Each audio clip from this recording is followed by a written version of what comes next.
going on, everybody? I'm back with another YouTube video. Now, today's video, guys, we're going to be doing yet again another book.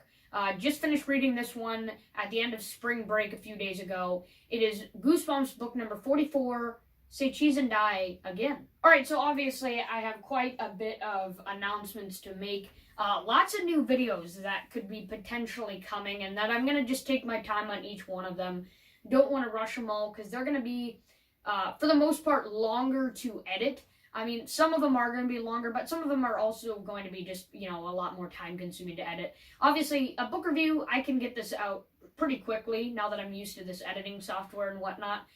But as for these newer videos that are coming, it's going to take a little bit more time.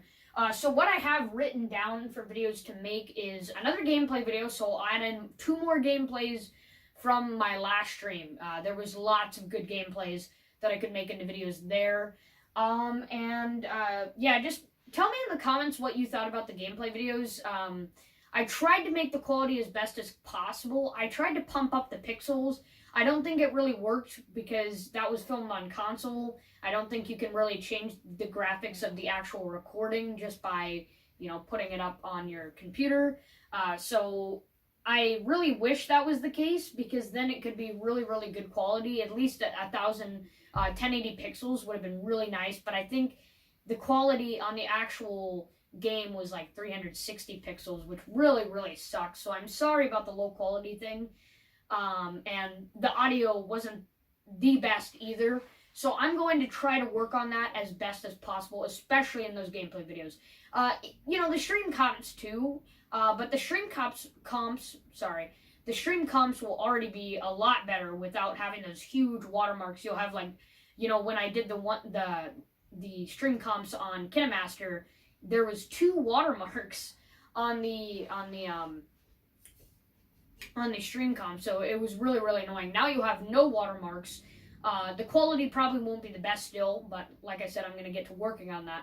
But at least it'll be a lot better. So I have a gameplay video written down, a stream comp written down. I would like to get to working on that after this weekend when we get some more streams in, probably some more funny moments. And I'm going to dig deep for funny moments way, way back when I first started my channel again, because there's lots of streams I could look through and try to dig and find any, possible funny moments that I could put on that stream comp. And I'm going to try to make it, I can't guarantee that it's going to be around 10 minutes, but I would like to try to make it around 10 minutes realistically, so that I can get a good chunk of good moments into that stream comp.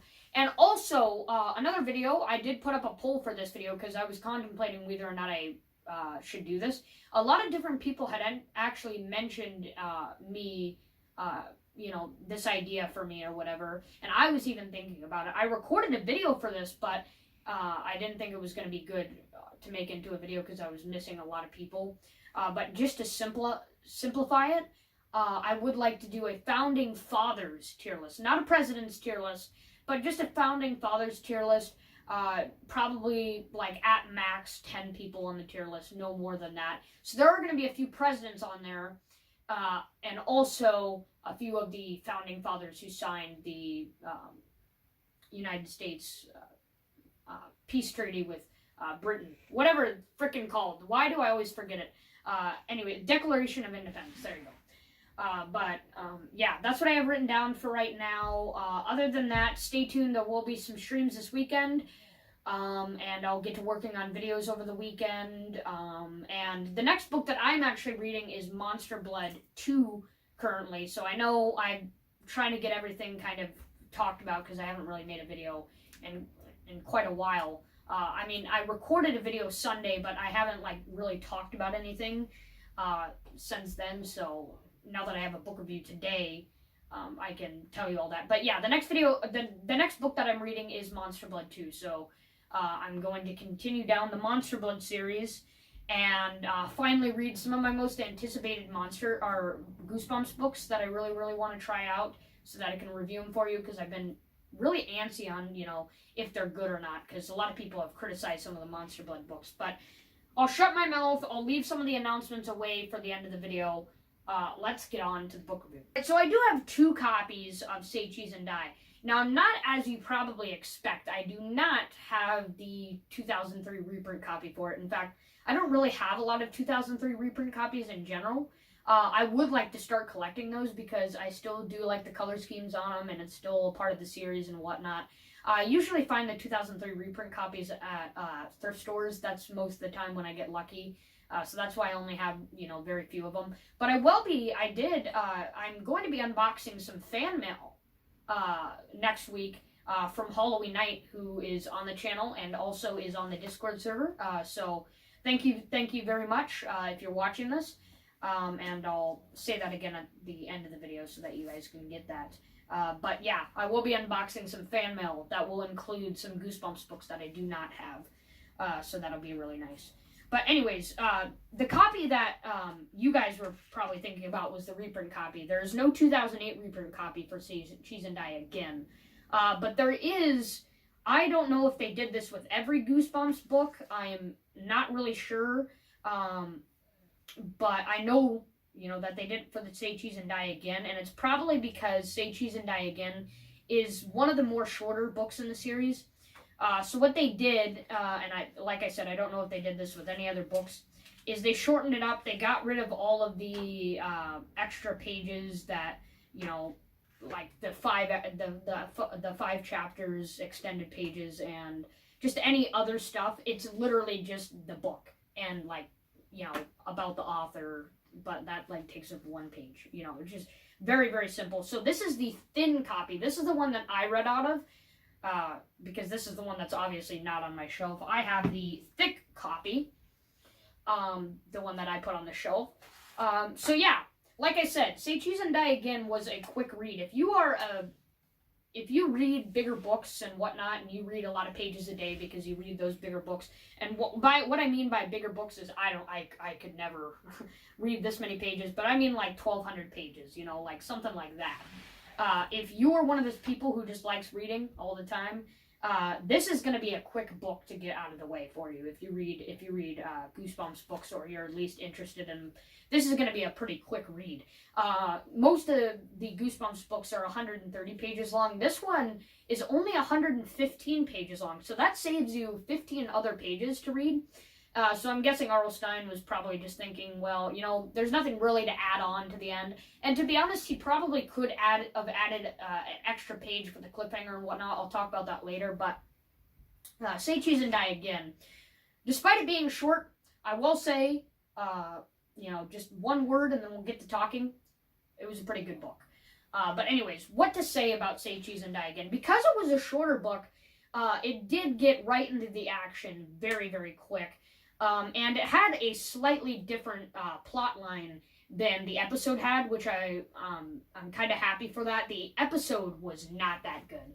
The book pretty good, but the only sucky thing about reading this book, and if you watch the episode before the book, I'm telling you, the book is good, don't get me wrong, but all I could think about through this book was the new actors in Say Cheese and Die Again's episode. And the replacements for the actors in Say Cheese and Die Again episode are really, really bad. The only actor that I actually liked was Terry. The new brother was actually pretty good. I did not mind Terry at all. He didn't really play necessarily dumb, because that's what Terry is supposed to be in the book. But I still liked him. He was the only likable character for the replacements. But man, Sherry, Greg, and the parents, oh man, I could not stand the new actors. And especially in this, okay, you read this book and you learn the plot line, you're going to find it pretty funny, especially if you're an adult. If you're a kid, you might find it scary, but I think a lot of kids are going to probably find this one a little bit more on the funnier side, not on the scarier side in terms of what the camera does in this one. What it does is basically I'll just dig you down the plot line. Basically, Greg is trying to make a school essay, and in it he has to tell a real life story. So he's doing the camera thing, which I don't really like how Arlstein did this, because they were supposed to make a promise to not really talk about the camera anymore and not bring it up anymore. So I think it was kind of stupid that out of all the real life stories he had to choose, it was this one, which just creates a whole new book. But despite that factor, it's a kid's book. You gotta let go off of that a little bit. Obviously, it doesn't make a lot of logical sense, but obviously there's quite a bit of filler books in the Goosebumps series as a whole, not just in the original series, just as a whole, pretty much. So it did pretty good for the most part, unnecessary sequel, but it like I said, it did pretty good. I'm guessing a lot of people back then really liked Say Cheese and Die, so Arlstein realized this. He saw that there was a lot of copies sold for Say Cheese and Die Again, and he was like, let's bust out another copy. But basically, he's doing a essay for a real life story, and he chooses the camera story, and he has to retrieve his camera so that he can prove to his kind of strict teacher, Mr. Sour, and the funny thing is he calls him Sourball throughout the book. I thought that was kind of funny. But basically, he's trying to retrieve the camera so that he can prove to Mr. Sourball that it's real and whatnot. He does eventually get the camera, and this was where the episode and the book was different. In the episode, he just kind of goes into the Kaufman's house, back into the basement, because he accidentally falls through this little patch hole before even actually walking into the Kaufman house, and he finds the camera in the basement and manages to escape with it and stuff like that. But in this book, he's trying to find a camera, so he asked. There's this nearby kid who's, I'm guessing he's a little bit younger than him in this book, but it was a new character that was not in the episode. I forget his name. I think it started with a D or something like that. I think it was Danny or something, if I'm not mistaken here. I'm gonna try to find where it might say it. I'm trying to find. It's somewhere in. Okay, it was John. Jon. Okay, John. But anyways, so this new character, John, he lives near the Kaufman house, and he's trying to look for this camera. John says you might want to look, in the dumpster or something like that, because that's where they're throwing away some of the old stuff. Because John knows the area, obviously, and he knows that they're planning on tearing down the building, so they're getting rid of stuff. And so he digs through this dumpster, eventually finds the camera. And John is I guess he was kind of greedy, so he wanted the camera himself, so he kept kind of holding Greg back from going home with the camera. He was telling his dad or whatever, so they eventually fight over with it, and they do the same cliche thing that Say Cheese and Die does. They've done this in the previous book, and I really hate it, where the kids fight over, and one of the kids accidentally clicks the camera, and you get the photo, basically. So what ends up happening to John is that the photo he stepped on this large nail, and I thought this was actually probably one of the most scariest parts of this book. I actually could picture it in my head, and I was actually paying attention when I was reading this book, since it's a shorter read, and that actually scared me a little bit. So if you're reading this book, there are some parts that are going to be a bit creepy, despite some of the funnier parts with most of the other pictures. There's only 3 different pictures in this book, so this is the scariest one by far. But anyways, I thought that was actually pretty creepy. So eventually he goes back to home. He's coming to school with the camera so he can bring it to school. Sherry sees it. They have a fight. They end up both accidentally taking pictures with each other. They think that the pictures aren't working because the pictures look gimmicky. In one of the pictures, Greg is really fat, and then the other picture, in the episode, you can't really see what it is well. The picture didn't even turn out to be what actually happened to Sherry, and neither in the book. They didn't really describe this very well. But basically, both of the pictures were really gimmicky. They thought it was a joke or whatever, so they just kind of shoot it off, and they didn't really care for a while. But eventually, it comes true, and this is where the funny part kicks in. Greg becomes really, really fat, and he just becomes fatter and fatter throughout the book, and Sherry becomes skinnier and skinnier, and I found it really, really funny, and not that scary. But despite it being, like the plot line feeling really gimmicky or whatever, it was still a pretty enjoyable book.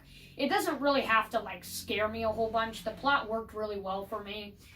Eventually at the end, they figure out an idea to change the negative and positive photos and reverse them so that they can reverse what happened to them in the photo. I thought that was really clever by Arlstein to do that.